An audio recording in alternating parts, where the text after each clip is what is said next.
Hello बच्चों, तो चलिए इस प्रश्न को पढ़ते हैं। वक्र y बराबर एफ एक्स बिंदु P 1,1 से होकर जाता है। बिंदु P पर वक्र के लिए अभिलंब का समीकरण y माइनस एक प्लस एक्स माइनस एक बराबर 0 है। यदि वक्र के किसी बिंदु पर स्पर्श रेखा की प्रवणता उस बिंदु की कोटि के अनुक्रमानुपाती है, तब वक्र का समीकरण है। तो यहाँ पर देखो, चारों विकल्पों में से हमें सही विकल्प बताना क्या होगा। ठीक है, तो प्रश्न में आगे बढ़ने से पहले इस प्रश्न से संबंधित जो मुख्य उदाहरण है उसकी हम चर्चा कर लेते हैं। तो देखो, मुख्य उदाहरण क्या हो जाएगी।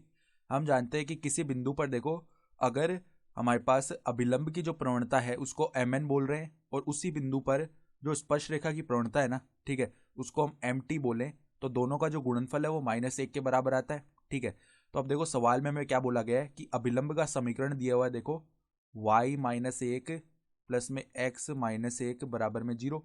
तो यहां से देखो, समीकरण से हम प्रवणता कैसे निकालते हैं। जो अभिलंब की प्रवणता है ना, देखो बिंदु P पर बताया गया है, यानी कि 1,1 पर बात कर रहे हैं। ठीक है, तो अभिलंब की प्रवणता क्या हो जाएगी बिंदु 1,1 पर।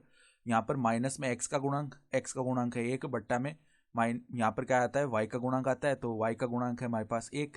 तो अभिलंब की प्रवणता 1,1 पर आ चुकी है, माइनस का 1। तो जो स्पर्श रेखा की प्रवणता है ना 1,1 पर, वो क्या आएगी, देखो यहाँ पर -1 बट्टा में अभिलंब की प्रवणता क्या है, -1। तो ये आ गया हमारे पास प्लस का 1। तो अब स्पर्श रेखा की प्रवणता आ चुकी है प्लस का 1 बिंदु 1,1 पर। सही है, और हमें बताया है कि उस वक्र के किसी बिंदु पर स्पर्श रेखा की जो प्रवणता है ना, उस बिंदु की कोटि के अनुक्रमानुपाती है।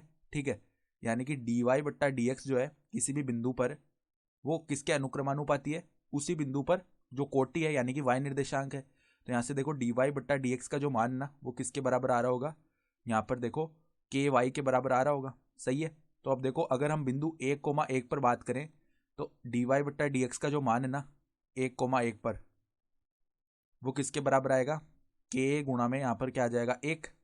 सही है, अब देखो स्पर्श रेखा की प्रवणता 1,1 पर हम निकाल चुके हैं, किसके बराबर है, 1 के बराबर। तो इसका मान तो 1 आ गया, और के गुणा में 1, तो यहाँ से देखो के का मान क्या आ जाएगा, 1 आ जाएगा। सही है, तो के का मान 1 आ चुका है। तो अब देखो dy बट्टा dx बराबर में 1 गुणा y, यानी y आ जाएगा। तो अब देखो dy बट्टा वाई बराबर क्या आ चुका है, dx। तो अब दोनों तरफ हम कर लेते हैं समाकलन। ठीक है, तो अब देखो यहाँ पर अगर हम समाकलन कर लेना, तो इस तरफ तो आ जाएगा log आधार ई वाई बराबर में यहाँ पर x प्लस में कोई अचर k आ रहा होगा। तो लघुगणक की परिभाषा से देखो e की घात x प्लस k का मान जो है y के बराबर आ जाएगा। अब देखो, ये आ गया वक्र का समीकरण। हमें बताया हुआ है कि ये बिंदु P 1,1 से गुजर रहा है, तो x बराबर 1 रखने पर हमें y बराबर 1 प्राप्त होगा। यानी कि देखो, e की घात यहाँ पर x बराबर 1 रखा, तो 1 प्लस k बराबर में यहाँ पर देखो y का मान 1 आ जाएगा। सही है, ये मान बन रहा है।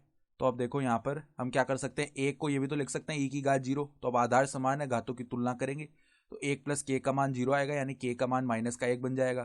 तो अब देखो, वक्र का समीकरण क्या बन रहा है, वक्र का समीकरण y बराबर e की घात x माइनस 1 बन रहा है। ठीक है, तो यहाँ पर देखो, हम इसको ऐसे भी लिख सकते हैं, e की घात में a गुणा x माइनस 1 y बराबर में, ठीक है, जहाँ पर a हमने क्या बोला है, 1 बोला है। ठीक है, तो अगर हम विकल्प देखें ना, तो हमारे पास में जो विकल्प डी है वो सही विकल्प आ रहा है। ठीक है, तो आशा करता हूँ कि आपको ये प्रश्न समझ में आया होगा। धन्यवाद।